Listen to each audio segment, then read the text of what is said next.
Let's be very clear.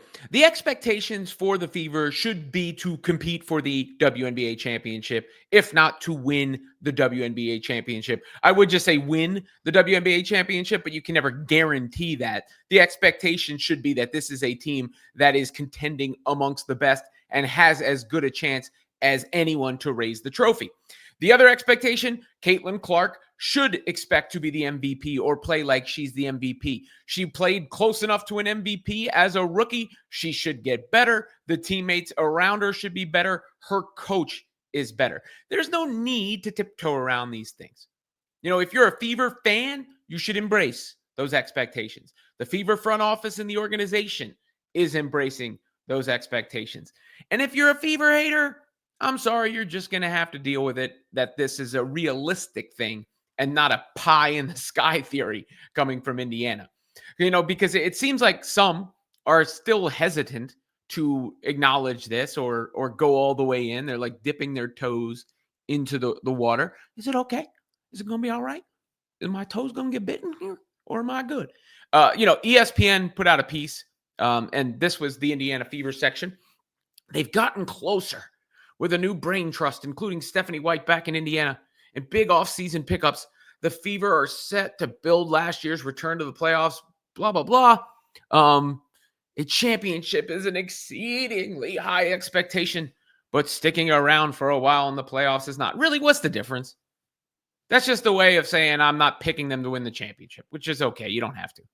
But what's the difference between sticking around in the playoffs for a while and being championship contenders? The championship contenders have to stick around in the playoffs for a while, right?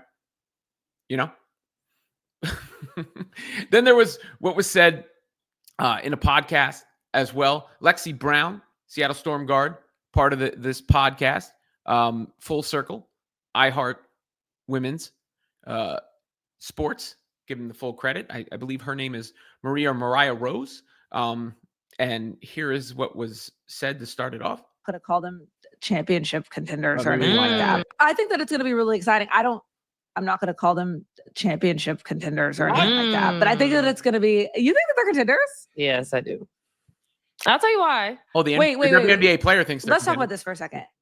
What do you think is okay? When I say championship contender, I mean I would bet my own personal funds that they are going to win a championship. I guess contending means they could, but I think a contender is like, I would put you in there right now today. I think you will win. Yes.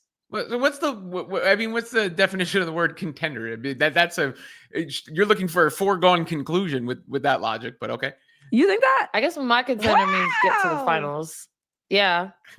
I'll tell you why. So yeah, get to the finals. Yeah. Get to the finals. And I'll tell you why. I think that there was a lot of misconception about Caitlin Clark's overall game. I think that people got so caught up in her scoring that they didn't realize how good of a point guard she was in college.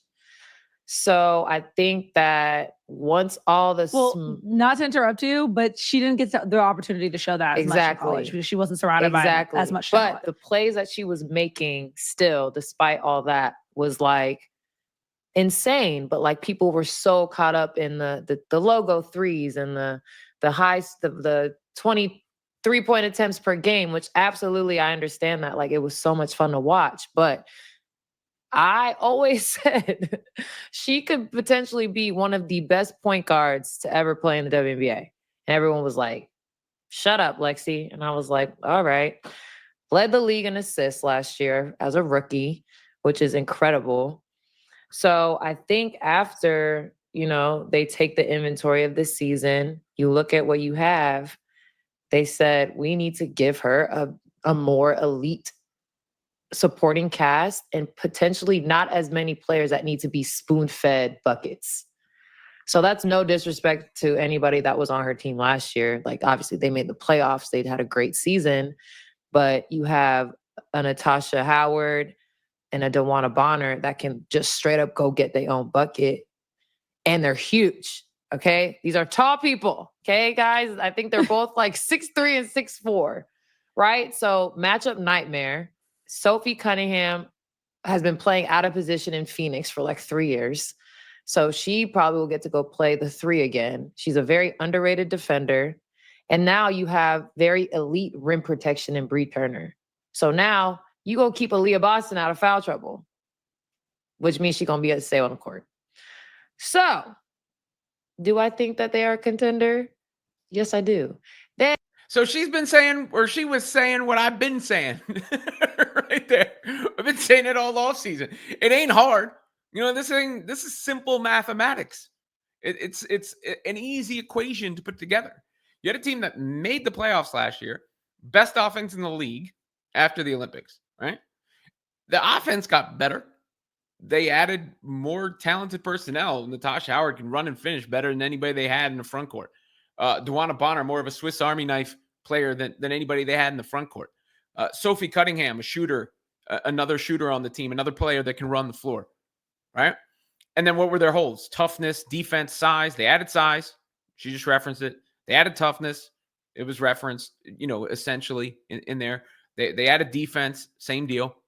Experience, same deal. A new coach. We need the season to start at this point. I understand. I get it. This could be did I hear Robin say this already? I'm pretty sure Robin has said this already. But it's okay to say, is my message today. That's my mantra for this particular installment of the program. It's okay to say. You don't have to back away. You don't have to hesitate. Because, it's so... I can see the wheels spinning. It's like, they're a super team. They're not contenders yet. Which one is it? Is it Uchi Wally or is it One Mike? For the detractors of the Indiana Fever. Because I think the realization is creeping in for some. And again, this is still a, not the widespread audience, but, a collection of folks out there in the media business and beyond who are starting to understand what's coming and what's going to happen. And they're just trying to figure out a way around it. The inevitable, like Thanos says, I am inevitable. Or like the Borg says, resistance is futile.